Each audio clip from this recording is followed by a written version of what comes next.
Olá, uma nova edição do programa Fala Deputado, aqui pela Rádio AL e também na programação da TV AL. Todas as edições do programa você encontra no portal da Assembleia na internet. Hoje eu vou bater um papo com o deputado estadual Darcy de Matos, do PSD, que é vice-presidente da Comissão de Finanças e Tributação e também presidente da Frente Parlamentar do Comércio Varejista e também das micro e pequenas empresas. Deputado Darcy de Matos, muito obrigada por ter aceitado o nosso convite. E eu já começo perguntando sobre uma questão que vem sendo discutida no plenário da Assembleia desde o ano passado, em audiências públicas, e que a população catarinense está meio que esperando e até cobrando, que é a implantação da ferrovia do Frango. O senhor acha realmente que ela vai ser implantada, vai ter resultados efetivos aqui para Santa Catarina e qual a importância desta ferrovia? Senhora, minha saudação a você. Obrigada. A todos os telespectadores da TV AL de Santa Catarina. Um prazer voltar aqui nesse programa prestigiadíssimo mais uma vez. E para falar um pouquinho dos grandes projetos de Santa Catarina, do futuro de Santa Catarina. E quando se fala em futuro, nós não podemos deixar de falar da importância do transporte ferroviário. Então, nos últimos 50 anos, Sueli, o Brasil diminuiu 10 mil quilômetros de extensão de ferrovia. Quer dizer, isso é um absurdo, porque enquanto o mundo evoluiu e investiu nas suas ferrovias, nós desativamos ferrovias. Um exemplo típico é a ferrovia que ligava Rio do Sul aqui ao litoral, ela foi desativada. E tantas outras. Então, veja bem, o Brasil transporta aproximadamente 5% de todas as nossas cargas via transporte por esse modal ferroviário. O Canadá, Estados Unidos, os países desenvolvidos, chega a 45%, 50%. Né? Então, nós estamos na contramão da história. Essa é a grande verdade. E, então, agora nós temos essas duas grandes possibilidades, que são fundamentais para Santa Catarina e para o Brasil. Quais? A ferrovia do Frango, que está gerando uma certa divergência, porque ela tem duas opções de traçado, que seria um traçado de Chapecó, passando por Blumenau e Itajaí, para o porto de Itajaí Navegantes, essa ferrovia daria uma extensão de 500 quilômetros. Tem um custo em torno de 1,5 bilhão. Bom, e nós temos a opção do segundo traçado, que eu sou do norte, e que me desculpe o pessoal da região de Blumenau, né? Mas eu tenho a convicção de que é o melhor traçado. Por quê? Porque se a ferrovia do Frango ela passar por Joaçaba, Porto União, Mafra, São Bento, ali, Joinville, São Francisco, vamos escoar toda a produção de frango e de cereais daquela região para o Porto de São Francisco do Sul, ou até Navegantes, nós vamos, ela vai ficar mais curta. Entendi. Em torno de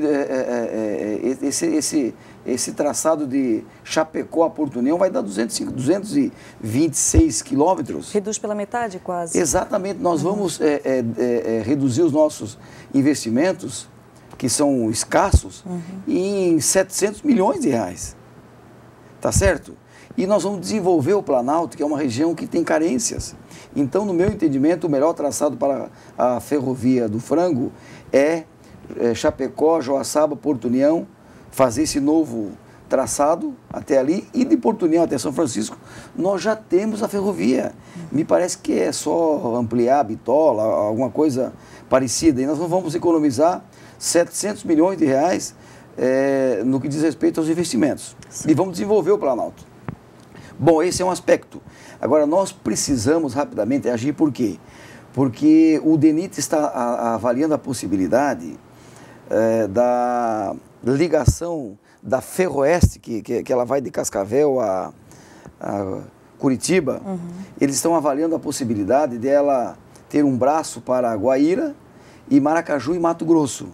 E com mais um braço do Paraná até Chapecó. Se esse modal, essa ferroeste for ampliada, vai matar a nossa possibilidade de nós trazermos toda a produção de frango e de cereal do Oeste, nem para o porto de Itajaí e muito menos para o porto de São Francisco. Vai para o porto de Paranaguá. Então nós precisamos agir rapidamente. Agora, a outra notícia excepcional, Sueli, é a ferrovia litorânea de 500, de uma extensão de 500 quilômetros. Ela vai sair de São Francisco e liga ao porto de Bituba, interligando todos os portos do litoral catarinense. Porque nós temos o maior polo portuário do mundo. E com a interligação por ferrovia, nós vamos ter um desenvolvimento significativo. Então, essas possibilidades são fundamentais, mas tem que ser concreta, porque nós vamos precisar de dinheiro público federal e de uma parceria pública-privada, porque essas grandes obras, não existe dinheiro público suficiente. Nós temos que buscar recurso na iniciativa privada. Até porque as nossas rodovias não sustentam mais toda a demanda de alimentos e de produção de Santa Catarina, né, deputado? Olha, a gente vê todo o desgaste das rodovias, do processo dos caminhoneiros. Há muitas décadas, o Brasil priorizou o investimento no transporte rodoviário. E isso é muito ruim e perigoso, por quê? Porque nós não temos rodovias, tanto é que nós somos o país que tem um dos maiores índices de acidentes do mundo. Nós perdemos aproximadamente 40 mil vidas em acidentes de trânsito no Brasil. Claro, é consequência das rodovias ruins, do uso do álcool, do volante, mas também porque o transporte do Brasil, a sua grande maioria, é feito rodoviário. O transporte de carga junto com o transporte de pessoas na mesma rodovia, né, deputado? E lembrando que Santa Catarina só perde para Minas Gerais no número de acidentes do país. Agora o fato novo aí, que também diz respeito a essa questão logística, é exatamente a instalação da BMW em Araquari, no norte de Santa Catarina. Já está tudo certo, né, deputado? Já foi... Exato. Graças a Deus. Já teve evento de abertura, de implantação. Então, nós queremos parabenizar o governador Raimundo Colombo, que preparou o Estado, que fez todo esse trabalho com seus técnicos de articulação internacional. Nós queremos também reconhecer que o Parlamento Catarinense, a Assembleia Legislativa, nós aprovamos a lei que criou condições de benefícios para a BMW. E nós estamos, aos poucos, constituindo um polo automobilístico em Santa Catarina, no norte do estado, na minha região. Nós temos a GM, nós temos a BMW e agora tem uma outra grande montadora, que não foi anunciado ainda, que está fazendo estudos para também se alojar no norte de Santa Catarina. Por que as grandes empresas estão indo para o norte? Porque nós temos condições favoráveis. Nós temos um excepcional índice econômico, social, cultural, tecnologia de ponta, logística, estamos próximos aos portos, e mão de obra qualificada. Esses são indicadores fundamentais, porque essas montadoras não se instalam em qualquer lugar. O fato delas terem se instalado em Joinville e Araquari, na região norte, significa uma certidão de qualidade total da nossa região. Então, eu quero repetir aqui aquilo que o secretário Paulinho Bornhausen sempre diz. Nós queremos estamos obtendo um crescimento do norte similar ao crescimento da China, mas com uma qualidade da Alemanha.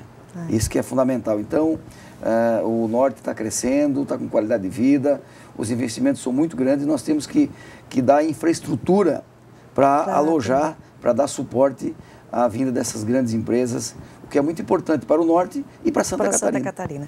Deputado, por falar em empresa, o senhor é presidente da Frente Parlamentar das Microempresas aqui na Assembleia Legislativa e também vice-presidente da Comissão de Finanças e Tributação. Mas relacionado à Frente Parlamentar das Micro e Pequenas Empresas, deputado, o trabalho continua agora em 2013, alguns projetos devem ser analisados aqui na casa? Com certeza. Nós tivemos um embate há poucas semanas sobre o decreto 1357 do governo. O governo tinha suas razões, porque a preocupação é preservar a indústria catarinense, não é? E houve uma mobilização muito grande da frente parlamentar com as microempresas e nós conseguimos a suspensão do decreto por algum tempo. Então, esse decreto, ele propunha que as empresas que compram fora do estado pagasse ao governo a diferença do ICMS. Por exemplo, a empresa que compra em São Paulo teria que pagar 4% a mais nessas compras, né? Porque a ideia do governo é preservar a indústria catarinense. Para que seja comprado aqui, né? Exatamente, forçar para que seja comprado aqui. Então fizemos uma discussão muito racional, né? Uma discussão madura, e as entidades e o parlamento, com a intermediação do parlamento e da frente parlamentar, que eu sou presidente, nós conseguimos resolver momentaneamente. Agora, onde é que reside a nossa preocupação, Sueli? Porque nós aqui em Santa Catarina, nós nos entendemos. Nós somos um estado de excelência. É um estado que tem uma característica voltada para o trabalho. O problema de Santa Catarina, o problema do Brasil está em Brasília. Por quê? Porque a Resolução 13, que unificou o ICMS de importação no índice de alíquota de 4%, tirou de Santa Catarina 600 milhões de reais por ano. Tá certo? Muito dinheiro, bom, né? Agora está sendo discutida a Resolução 01, que vai equalizar o ICMS interestadual, que muitas vezes é de 7% a 12%, quando nós vendemos entre estados, nós somos um estado produtor, nós vendemos de 7% a 12%, né? Então vai equalizar em 4%. Então vai tirar essa Resolução 01, vai tirar de Santa Catarina 2 bilhões de reais por ano. Muito dinheiro, né? Ora, algumas ações que estão acontecendo em Brasília, Sueli, estão empobrecendo o nosso estado e estão empobrecendo os estados do Brasil e os municípios. Os municípios e os estados estão falidos. Já se fala numa concentração de arrecadação da casa da ordem de 70% em Brasília. E daí fica difícil de trabalhar Exatamente, nas regiões, exatamente ao contrário do que acontece no Canadá, nos Estados Unidos, na Alemanha. A maior fatia da arrecadação fica nos municípios, porque a vida acontece nos municípios, não em Brasília. E no Brasil, então está tudo errado. Quer dizer, nós produzimos, pagamos muitos impostos e o dinheiro não fica no município, muito menos no estado, vai para Brasília e lá o dinheiro não sei para onde vai. Ou melhor, a gente sabe muitas vezes, né? É muito mal utilizado. E, lamentavelmente, isso é um absurdo. É uma sangria desatada dos estados e dos municípios e isso precisa acabar. Deputado Darcy de Mato, que é vice-presidente da Comissão de Finanças e Tributação aqui da Casa, muito obrigada pela sua presença no Fala Deputado. Volte ao nosso programa sempre que desejar. Olha, um abraço a vocês todos. Vamos, apesar dessa concentração de renda na capital federal, nós temos que continuar trabalhando, se organizando, se mobilizando e com certeza nós vamos fazer com que o estado de Santa Catarina continue sendo um estado com indicadores sociais e econômicos que se equipare aos países desenvolvidos da Europa e do mundo, porque nós somos um estado especial, de um povo trabalhador, de um povo organizado e, sobretudo, de um povo empreendedor. Tá certo, então eu conversei com o deputado estadual Darcy de Matos, do PSD, vice-presidente da Comissão de Finanças e Tributação da Casa e também presidente da Frente Parlamentar em Defesa das Microempresas. Outras edições do programa Fala Deputado você acompanha no nosso portal na internet e também na programação da TV e da Rádio AL. Até mais!